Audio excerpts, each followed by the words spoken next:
ஏகந்தம் சொல்ல ஆரம்பிச்சிருக்கோம். இது வரைக்கும் தெரியாது இல்லை? அந்த 3 எழுத்து மந்திரம் இது வரைக்கும் தெரியாது இல்லையா? இனிமேல் சொல்லுங்கள். அடுத்தது 3 எழுத்து மந்திரம் கற்றுக்கலாம். ஐம் க்ளீம் கற்றுக்கலாம். என்ன பண்ணுறது? அதுக்கு ஸ்ரீவித்யாவோட விஷயங்கள் வேணும், பர்மிஷன் வேணும். அது இங்கே கொடுத்தா தானே கொடுப்பாங்க. அதை விட்டுட்டு நீங்கள் எல்லாருமே சர்வலட்சியமாக இருந்தீங்கன்னா அப்புறம் உங்களை உணர்றது எங்கே, பேசுகிறது எங்கே, செய்கிறது எங்கே?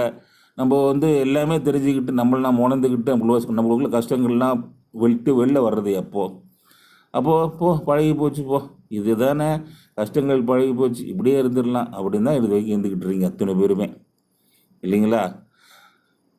ஒவ்வொருத்தரும் ஃபோன் பண்ணும்போது எனக்கு அந்த பிரச்சனை இருக்குது, வீட்டில் பொண்டாட்டி பிரச்சனை, மனைவி பிரச்சனை, மனைவினா புருஷன் பிரச்சனை, புருஷன்னா மனைவி பிரச்சனை, பிள்ளைங்க சரியில்லை, ஸ்கூலில் 4 தடவை எக்ஸாம் எழுதி பாஸ் பண்ண முடியல, இந்த எக்ஸாம் பெரிய எக்ஸாம் எழுதுனேன் நான் பாஸ் பண்ண முடியல, டாக்டர் சீட் கிடைக்குமா என்ன, இப்படி ஒவ்வொரு பெரிய